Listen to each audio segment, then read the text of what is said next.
Anche un agrigentino arrestato nel blitz sul sistema Messina Denaro. In 300 sbarcano a Lampedusa, Mariamico chiede informazioni sulle navi quarantena. Gli agrigentini possono prenotare il tampone nel sito dell'ASP. L'Italia è sempre più vecchia, in provincia di Agrigento i numeri dell'emigrazione sono allarmanti.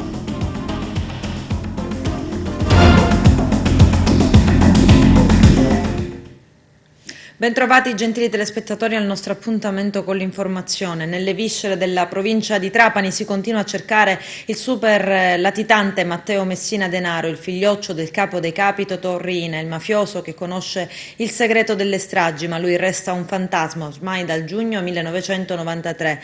Cadono invece nella rete delle indagini coordinate dalla Procura di Palermo i nuovi boss che reggono il sistema Messina Denaro tra affari e complicità. Tra gli arrestati nell'operazione di ieri anche un agrigentino. Vediamo. Tra le 13 persone sottoposte a fermo ieri mattina nell'ambito dell'operazione seguita dalla squadra mobile di Trapani e dagli agenti del servizio centrale operativo c'è anche un imprenditore agricolo originario di Agrigento. Si tratta di Andrea Ingraldo, 64 anni, proprietario di una nota casa vacanze a Segesta. L'uomo è stato fermato con l'accusa di concorso esterno in un'associazione mafiosa e falso aggravato dall'aver agevolato Cosa Nostra. In particolare, secondo gli inquirenti della direzione distrettuale di Palermo, l'imprenditore agricolo si sarebbe messo a completa disposizione del boss Nicolò Pidone, fermato pure lui ieri con l'accusa di essere reggente della famiglia mafiosa di Segesta Calatafimi. Le investigazioni svolte hanno consentito di accertare le condotte realizzate da Giuseppe Aceste, cugino del boss Pidone, nonché dipendente dell'azienda, al fine di procurarsi l'assunzione nell'impresa agricola riconducibile all'imprenditore Andrea Ingraldo, impresa con sede legale a Trapani ma con unità locale a Calatafimi Segesta. Il 4 marzo 2020 Giuseppe Aceste si recava al casolare in contrada Sasi per informare Nicolò Pidone che sarebbe stato assunto e che avrebbe beneficiato dei versamenti. Pratica interrotta, ma solo momentaneamente, dall'emergenza sanitaria dovuta al Covid-19 e dal lockdown che sarebbe scattato qualche giorno più tardi. Ma poco dopo la cessazione delle note misure restrittive, il 9 e l'11 giugno 2020, il capo mafia sollecitava Giuseppe Aceste a contattare nuovamente l'imprenditore Andrea Ingraldo per dare corso alla propria assunzione.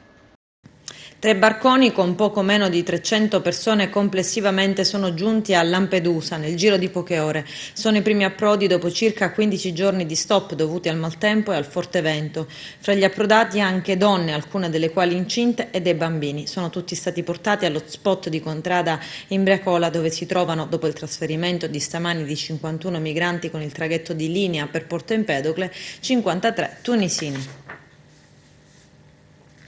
Trattamento delle acque reflue provenienti dalle navi in transito nei nostri mari, con particolare attenzione per quelle che ospitano i migranti in quarantena da Covid-19. Mariamico ha chiesto alla Capitaneria di Porto, all'ARPA Sicilia e alla Procura della Repubblica di Agrigento di accertare come vengono trattate queste acque reflue nel compartimento marittimo di Porto Empedocle, se sono state mai ispezionati i sistemi depurativi delle grandi navi veloci che accolgono i migranti positivi e se sono stati fatti controlli nelle navi della Siremar che giornalmente coprono la tratta Porto Empedocle e Lampedusa. Abbiamo chiesto di sapere se esistono ricevute o comunque tracce di avvenuti scarichi di queste acque presso i centri specializzati per la depurazione, ha spiegato Claudio Lombardo, responsabile dell'associazione ambientalista Mariamico, perché da notizie assunte l'unico impianto per il trattamento delle acque reflue in Sicilia si trova ad Agrigento, la ditta SEAP, la quale non ha mai ricevuto alcuna committenza da parte degli armatori. Giustizia, 6 magistrati in corsa per il ruolo di presidente della sezione GIP GUP ad Agrigento. Vediamo. Si apre la corsa alla successione del giudice Francesco Provenzano per occupare il ruolo di presidente della sezione GIP GUP del Tribunale di Agrigento. Provenzano, 63 anni, originario di Castrofilippo, sta per completare il suo mandato iniziato nel marzo di 7 anni fa, quando prese il posto dell'allora capo Luisa Turco. L'attuale capo dei GIP GUP, Francesco Provenzano, a marzo lascia l'incarico per aver raggiunto il tetto degli 8 anni previsto dalla legge Mastella per tutti gli incarichi direttivi e semidirettivi. Ancora da decidere il suo futuro. Un'ipotesi potrebbe essere la permanenza come GIP semplice, scelta fatta anche dall'ex presidente Luisa Turco. Intanto si sono chiusi i termini per la presentazione delle candidature al Consiglio Superiore della Magistratura. L'organo di autogoverno delle toghe adesso dovrà decidere a chi dei 6 candidati affidare l'incarico. Sono 6 le candidature presentate per ricoprire appunto la carica di presidente. La più accreditata sembrerebbe quella di Giovan Battista Tona, già giudice per l'indagine preliminare a Caltanissetta negli anni delle stragi di mafia, attuale consigliere della Corte d'Appello del capoluogo nisseno. Tra i papabili anche Giuseppe Maria Miceli, apprezzato magistrato in servizio da anni nella città dei Templi, nonché attuale presidente dell'Associazione Nazionale Magistrati, sottosezione di Agrigento.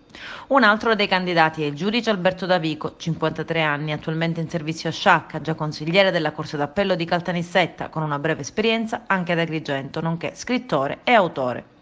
Nella lista degli aspiranti presidenti di sezione c'è anche l'attuale GIP del Tribunale di Enna, Giuseppe Vittorio La Placa, 53 anni, originario di Caltanissetta. Il quinto candidato è il giudice Stefano Zammuto, attuale GIP del Tribunale di Agrigento, dopo una breve parentesi a Nicosia, è già presidente dell'Associazione Nazionale Magistrati di Agrigento. Completa la lista dei candidati il giudice Claudio Arrosini, attuale giudice per l'indagine preliminare del Tribunale di Palermo, che di recente si è occupata della maxi inchiesta sulle tangenti nel mondo della sanità siciliana denominata Sorella Sanità. Guidava ubriaco e drogato e si schiantò con l'auto uccidendo l'amico. Chiusa l'inchiesta per l'automobilista agrigentino accusato di omicidio stradale. C'è il servizio. Al volante ubriaco e drogato dopo una notte di bagordi in giro per i locali di San Leone ad Agrigento, correndo e non fermandosi neppure in prossimità della curva, tanto da schiantarsi contro il muro.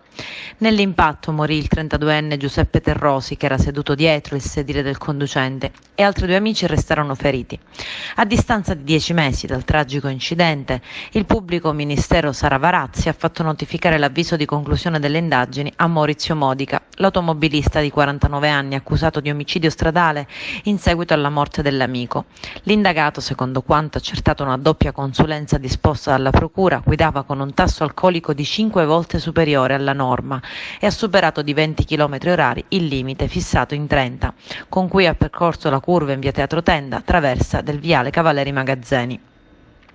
La circostanza gli ha fatto perdere il controllo della Peugeot 207 che nella notte fra il 21 e il 22 febbraio scorsi ha urtato contro il muro. Nell'impatto Terrosi, seduto nel sedile posteriore dell'auto, ha battuto la testa morendo sul colpo.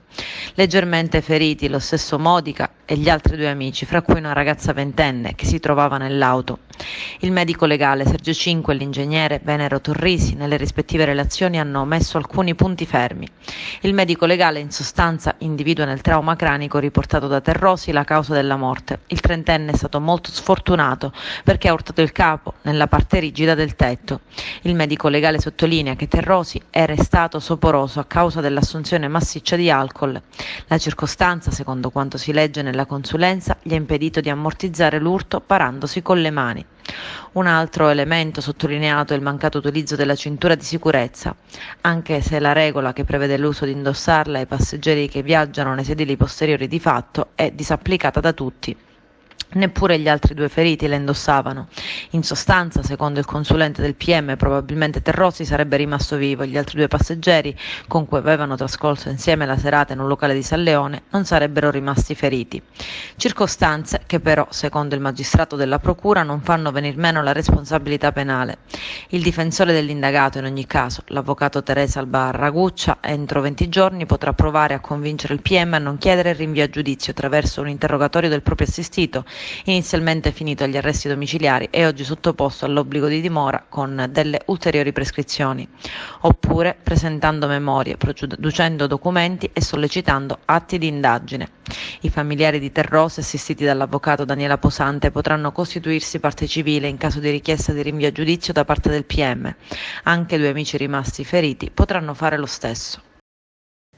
È stato trovato in possesso di un coltello a serramanico della lunghezza complessiva di 17 cm e un 58enne licatese è stato denunciato in libertà alla Procura della Repubblica di Agrigento. L'ipotesi di reato contestata è porto abusivo di arma. Avrebbe dovuto essere un ordinario posto di controllo per prevenire e reperire reati, ma anche per garantire il pieno rispetto delle regole anti-Covid. In realtà, durante quel posto di blocco, i poliziotti si sono insospettiti perché l'uomo iniziato a manifestare insofferenza e nervosismo. Ecco perché gli agenti hanno deciso di procedere a perquisizione personale ed è proprio durante questa verifica che è venuto fuori il coltellaccio. Il Licatese non ha saputo o forse non ha voluto fornire spiegazioni né giustificazioni. L'arma bianca è stata naturalmente subito sequestrata. Il 58enne è stato invece denunciato alla Procura della Repubblica di Agrigento per porto abusivo di arma. Nuovo censimento Istat, l'Italia è sempre più vecchia ed i paesi più colpiti dall'emigrazione sono quelli in provincia di Agrigento. Ad esempio a Sant'Angelo Muxaro gli emigrati sono il doppio dei residenti. Lello Casese. Pubblicato il censimento dell'Istat che fornisce alcune importanti riflessioni. Calano ancora i residenti in Italia nel 2019. A fine anno si legge la popolazione censita in Italia ammonta a circa 60 milioni di residenti, circa 175.000 persone in meno rispetto al dicembre 2018, anche se risulta stabile nel confronto con il 2011, anno dell'ultimo censimento della popolazione. I residenti diminuiscono nell'Italia meridionale e nelle isole, aumentano nell'Italia centrale ed in entrambe le ripartizioni del nord. Sono invece circa 700.000 i decessi complessivi del 2020. L'ultima volta era accaduto nel 1944, durante la Seconda Guerra Mondiale. Ad illustrare i numeri è stato il presidente dell'Istat Giancarlo Blangiardo durante una trasmissione televisiva. Nel 2019 precisa il dato era stato di circa 647.000 morti. Il censimento stabilisce inoltre che l'età media degli italiani si è innalzata nel 2019 di 2 anni rispetto al 2011 ed è cresciuto l'indice di vecchiaia, ovvero il rapporto tra gli over 65 e gli under 15. La Campania con 42 anni è la regione con la popolazione più giovane, seguita da Trentino, Alto Adige 43, Sicilia e Calabria entrambe con 44. In Italia diminuisce la popolazione complessiva ma aumenta quella straniera che nel 2019 ha superato i 5 milioni, così come si dice e si legge nella nota. In Italia il 50% delle persone ha al massimo la licenza media, mentre i laureati superano e rappresentano circa il 13%. Si conferma quindi nel 2019 il calo dei residenti nel meridione e nelle isole. La popolazione è diminuita nel complesso di 127.000 unità circa rispetto al 2018, a fronte di un calo complessivo di 175.000 persone in tutta Italia. Rispetto al 2011 si è assistito quindi ad una riduzione di circa 425.000 residenti. Il comandante della Polizia Municipale di Agrigento, Gaetano Di Giovanni, ha ripristinato il servizio di Street Control. Si tratta di uno strumento in dotazione alla Polizia Municipale per il controllo della sicurezza stradale. Una videocamera a infrarossi con macchina fotografica montata sulle auto della Polizia Municipale permette di scattare 2 foto in simultanea, anche a una distanza maggiore di 20 metri. In principio lo Street Control è stato attuato solo per rilevare le auto in sosta vietata e quelle in doppia fila. Adesso le sue funzioni sono state implementate. In caso di accertamento della violazione, la multa è recapitata direttamente a casa del trasgressore. La vicenda dei pescatori di Mazara del Vallo, tenuti prigionieri in Libia, si intreccia a doppio filo con quella dei 4 libici a loro volta in carcere in Italia perché accusati di essere scafisti. I dettagli nel servizio. Il Corriere della Sera dedica un pezzo speciale per i nostri indimenticati, almeno dal popolo italiano, pescatori mazzaresi relegati ad una prigionia temporale scevra da seppur limitate possibilità di risoluzione. I 2 pescherecci italiani sequestrati sono ormeggiati alla banchina principale della zona militare costruita ai tempi di Gheddafi nel grande porto di Bengasi. Lo scorso 14 dicembre, si apprende dalla fonte, poco dopo mezzogiorno non erano visibili sentinelli attorno, erano lì fermi e vuoti da dopo il sequestro da parte delle motovedette del maresciallo Khalifa Haftar la notte notte tra l'1 e 2 settembre.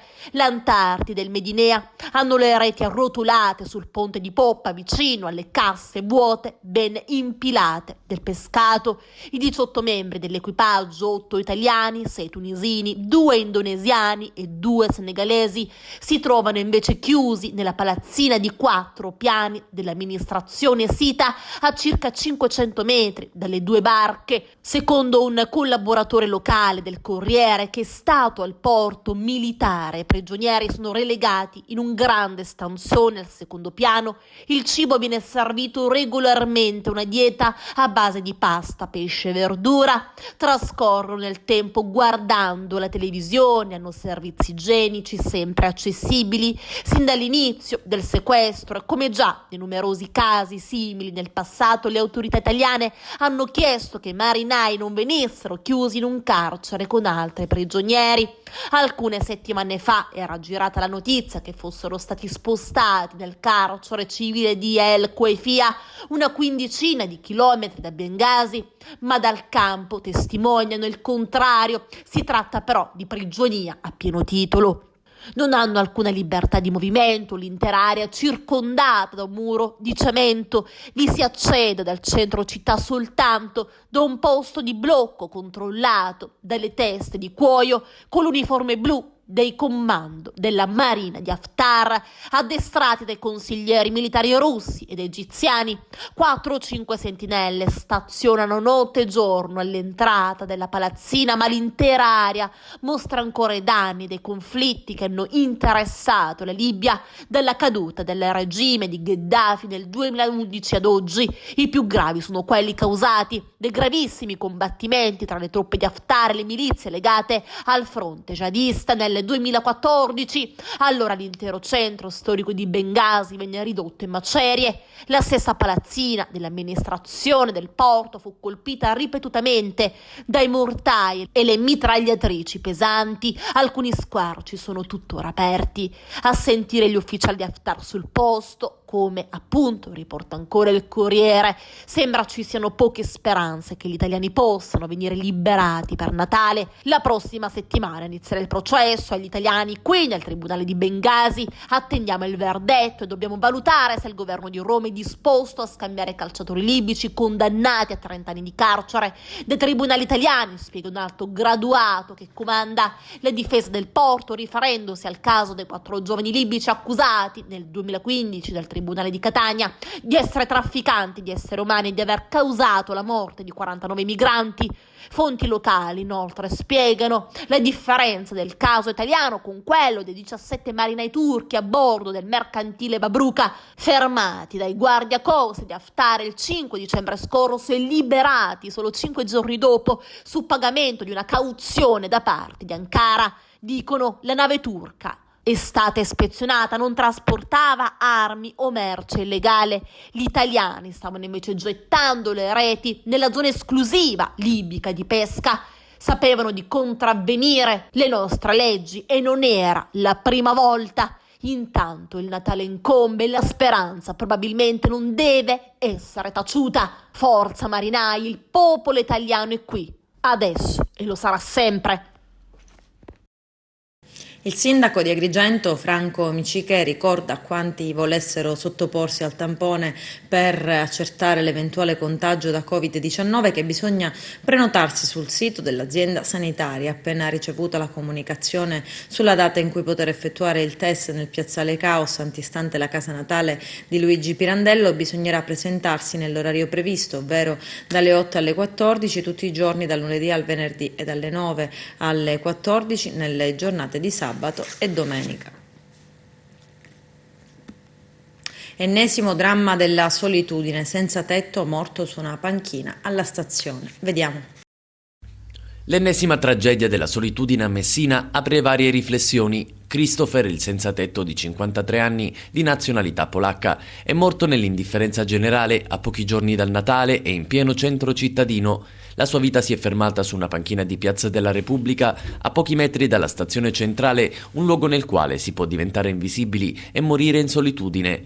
Da una prima indagine sembra che l'uomo sia deceduto per un malore. Il corpo del 53enne è stato trasferito alla medicina legale del Policlinico di Messina per un esame esterno disposto dal medico legale e dal magistrato di turno. Christopher era a Messina ormai da oltre un decennio. Prima di spostarsi alla stazione trascorreva le sue giornate al Tirone. Era un uomo mite, chi lo conosceva racconta che amava indossare sempre la cravatta. Di lui si erano interessate alcune associazioni presenti nel territorio. Aveva dovuto affrontare anche alcuni problemi di salute e forse proprio a causa di un malore la sua vita si è spenta in una fredda panchina del centro città. La scoperta è avvenuta intorno alle 7 di ieri mattina. Accanto, il 53enne polacco aveva solo qualche sacchetto di plastica, un trolley, qualche coperta per ripararsi dal freddo. Pochi oggetti che per Christopher erano tutto. Sul posto, dopo l'allarme, sono giunti la polizia e gli operatori del 118 che non hanno potuto far altro che constatare il decesso del clochard, avvenuto probabilmente nella notte. Non è la prima volta, purtroppo, che in pieno centro cittadino si verificano ritrovamenti simili. Già in passato altri senza tetto sono stati trovati morti, soprattutto durante i periodi invernali. L'episodio pone l'esigenza di una riflessione seria sull'argomento. Tragedia della Nuova Iside. Terrasini si stringe attorno alla famiglia Lo Iacono. Giovedì c'è il funerale. Vediamo.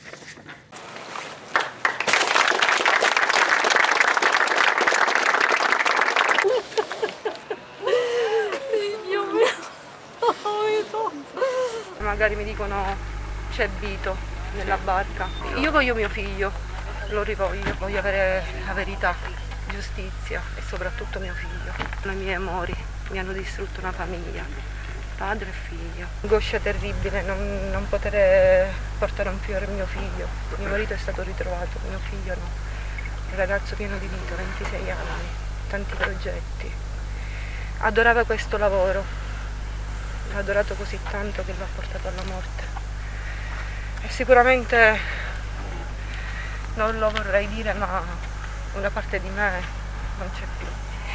Non lo so come faccio ad andare avanti. Vincenzo, domattina ore 9:30, chiesa madre di Terrasini, funerali. Tu nei giorni scorsi hai fatto il viaggio da Bari, capoluogo pugliese, a Terrasini, accompagnando la salma di Vito. Sì, finalmente.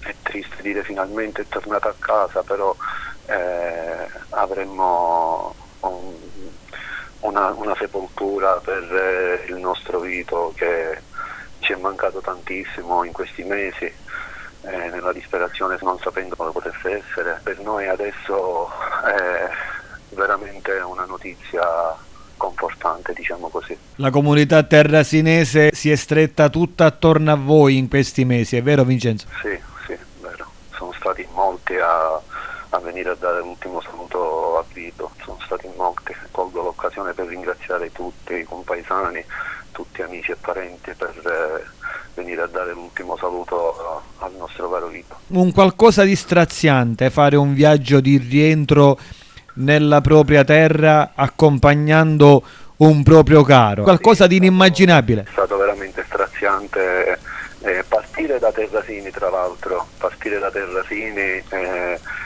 dietro il carro funebre con mia sorella in macchina, vedendo il carro funebre davanti e pensando che stavamo andando a prendere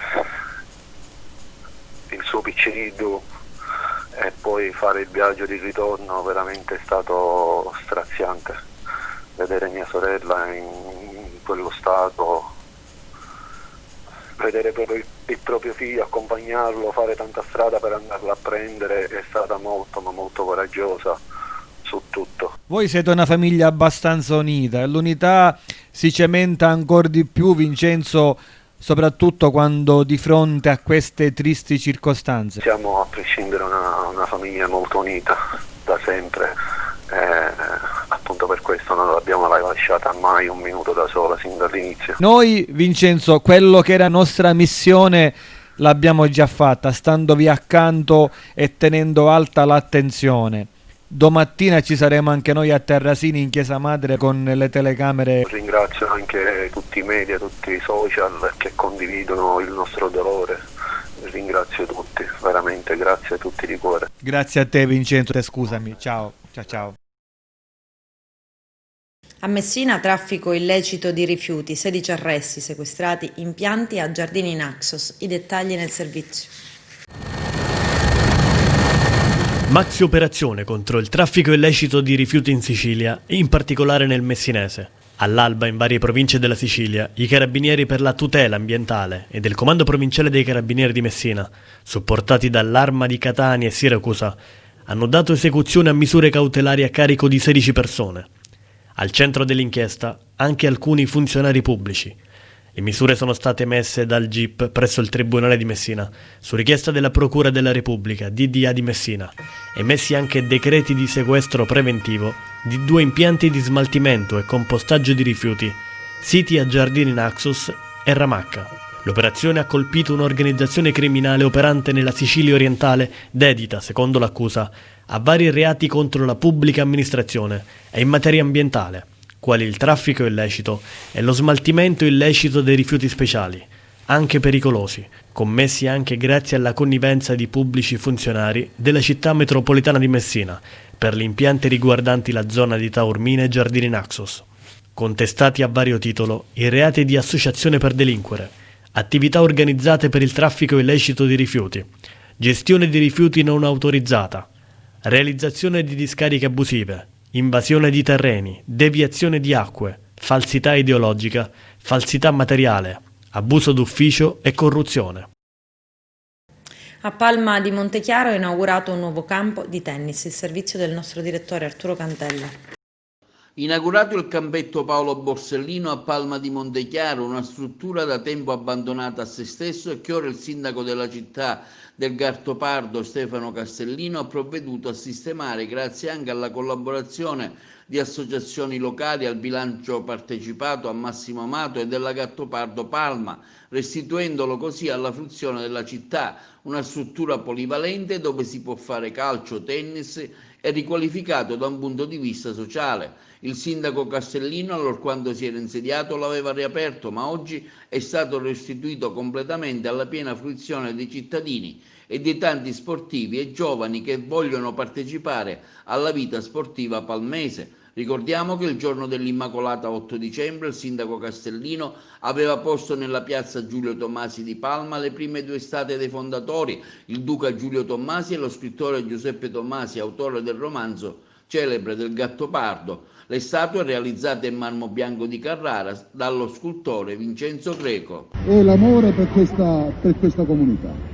In un modo o nell'altro siamo qui a servirla, e poco fa dice Alfonso Di Vincenzo, Alfonso ha mandato le foto di Veturati dove abbiamo messo le statue, dove un gruppo di cittadini a spese proprie bellissimo, hanno acquistato delle stelle di Natale e poi in collaborazione con l'amministrazione sono state poste all'interno di Veturati. Le associazioni di volontariato, così come il gruppo comunale di protezione civile, i Falchi, Io Resto, ognuno di loro ha realizzato un addobbo per questa città. Io sono un indegno servitore della mia città, ma io amo la mia città, io amo Palma di Montechiaro e non finirò mai di ringraziare prima di tutti Dio e poi i miei concittadini di avermi dato questo onore. Spero che questa ulteriore fiammella che stiamo accendendo nel cuore della città possa continuare a divampare insieme a tutte le altre che abbiamo acceso per un nuovo rinascimento di questa comunità che da troppo tempo aspetta. Vi ringrazio veramente di cuore, ancora grazie alle forze dell'ordine, perché sono quell'aspetto essenziale, importante e fondamentale per il vivere civile e per poter veramente pensare a un futuro diverso. Grazie a tutti di esserci e speriamo di poter festeggiare tutto questo insieme a pandemia finita. Io chiudo sempre con quello che per me non è un motto ma è un augurio per tutti noi. Come noi osanniamo, per chi crede come me, la Madonna con il Viva Maria o le scuole di calcio in maniera più banale con il Viva Milano in questo caso, ma vale un po' per tutti. Nel ringraziare veramente di nuovo la sezione Gattopardo, io vi saluto e vi abbraccio urlando nel cuore e con la voce viva Palma di Montechiaro. Adesso c'è la pubblicità, a tra poco vi aspetto. Aragona si prepara al Natale nonostante le restrizioni. L'intervista di Tonino Butera a Don Angelo Chillura, parroco della Chiesa Madre. Vediamo. Siamo con Don Angelo Chillura presso la Chiesa Madre di Aragona. Don Angelo, oggi inizia la novena del Santo Natale e tutte le tradizioni che Aragona si porta con sé. Ecco, oggi incomincia la novena, 9 giorni in preparazione alla festa del Natale, della nascita del Figlio di Dio, ecco Gesù, il Figlio di Dio che si fa uomo. E anche ad Aragona questa tradizione è molto sentita, pur trovandoci un periodo di restrizione a motivo del Covid. Non vogliamo noi bloccare le attività, non vogliamo sospendere niente, anche se in maniera ridotta, vogliamo fare tutto quello che da secoli si fa. Quindi i canti di Nanna Red, che qui ad Aragona sono un elemento caratteristico, questi canti tradizionali bellissimi, meravigliosi, che toccano il cuore, che veramente commuovono, cantati davanti a queste edicole che le famiglie fanno a casa, ma sono centinaia e centinaia, credo un 400 edicole ad Aragona che vengono realizzate proprio sulle facciate delle case, e poi le novene nelle chiese. E in ogni chiesa tutti quanti realizziamo i presepi, e quest'anno in Chiesa Madre, con la collaborazione di tanti parrocchiani, si è realizzato questo artistico, bello e bel presepe con le statue di cartapesta che risalgono a 200 anni fa. Statue che rappresentano la Madonna, San Giuseppe, il Bambino e poi i personaggi del mondo agricolo. E tutto questo è inserito in un contesto in cui vengono esposti quegli attrezzi che venivano utilizzati nella campagna o utilizzati a casa. E per tante è un tuffo nel passato, per tante persone che hanno vissuto questa fase della storia è un tuffo nel passato. E quindi un presepe che merita di essere visto. Quale messaggio vuole lanciare Don Angelo Chillura, ben voluto qui ad Aragona, agli aragonesi?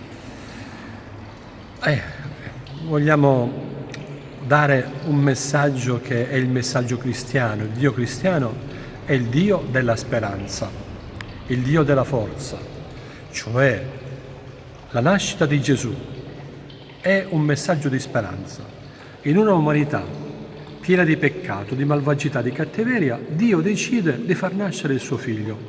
C'erano tutti i motivi per poter tenere a distanza l'umanità, punire, condannare l'umanità, invece questo Dio manda il suo figlio nel mondo per dire: io ti voglio bene, tu sei creatura delle mie mani, io mi prendo cura di te, ti voglio salvare e liberare. E penso che la speranza è una delle qualità, delle virtù che caratterizza il cristianesimo. Ecco, sperare perché il Dio è sempre più forte di ogni male.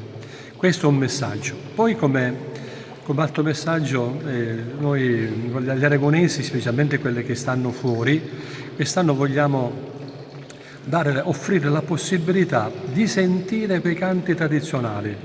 Tramite una diretta che faremo in Facebook, noi trasmetteremo, faremo sentire la novena ogni sera che si farà nella chiesa, sia cantando i canti tradizionali Nanna Red, sia cantando quei canti natalizi che creano anche quel clima meraviglioso che abbiamo sempre vissuto tutti quanti, e vogliamo in questa maniera offrire agli aragonesi che stanno fuori, io dico, un po' d'aria di casa. Ecco, ma è un modo per dire: vi pensiamo, facciamo questo piccolo gesto, facciamo questa scelta per dire siamo legati a voi, vicino a voi. Video auguri di Natale da tutto lo staff della SEAP Pallavolo Aragona. Vediamo. Ciao, sono Serena Moneta, capitano della SEAP Dallicardillo Aragona. Auguro a tutti un buon Natale e un anno nuovo ricco di speranza. Ciao! Vi auguriamo un felice Natale e felice anno nuovo da Martina Baruffi e Sara Stival. Ciao! Ciao, sono Barbara Murri, volevo augurarvi tanti auguri di buon Natale e un sereno anno nuovo. Ciao, ci sono anch'io, Fabiola Ruffo, un felice Natale anche da parte mia. Tanti auguri di buon Natale e felice anno nuovo da Federica Vittorio, da Valeria Caracuta e Elena Cappelli. Ciao! Ciao, sono Francesca Borelli. Alison Beltrame. Auguriamo a tutti un buon Natale e un felice anno nuovo. Un saluto. Ciao. Tanti auguri anche da Giorgio Silotto. Tanti auguri di buon Natale e di un felice anno nuovo da Massimo D'Agione e Danilo Turchi. Forza SEAP Dalli Cardillo Aragona. Tanti auguri di buon Natale e felice Natale futuro.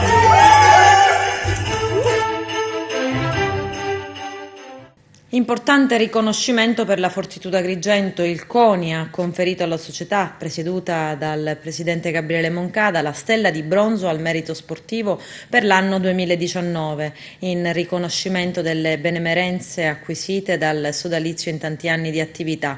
L'onorificenza, si legge in una nota trasmessa da Giovanni Malagò, vuole attestare di fronte al mondo sportivo i meriti degli atleti, dei tecnici e dei dirigenti della società ed esprimere insieme la più sentita gratitudine del CONI per il contributo offerto alla crescita e all'affermazione dello sport italiano.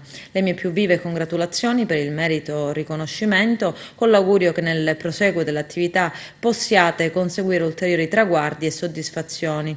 E poi commenta il presidente Gabriele Moncada scrivendo: vedere riconosciuti gli sforzi fatti in questi anni per affermare nel nostro territorio una realtà sportiva ormai divenuta punto di riferimento, regalando grandi successi e ricevendo allo stesso tempo un affetto smisurato dai propri tifosi, riempie d'orgoglio me, la mia famiglia e sicuramente anche i nostri tifosi. Si svolgerà sabato prossimo 19 dicembre alle ore 18 sulla piattaforma Zoom un convegno sul tema Prevenire è meglio che curare, conoscere e prevenire il tumore al seno. L'iniziativa organizzata da Rotaract di Agrigento è dedicata alla memoria di Gabriella Curella Taibbi, animatrice culturale e filantropa. Con questo è tutto, termina qui l'edizione del telegiornale. Grazie per la gentile attenzione e per essere stati con noi. A presto.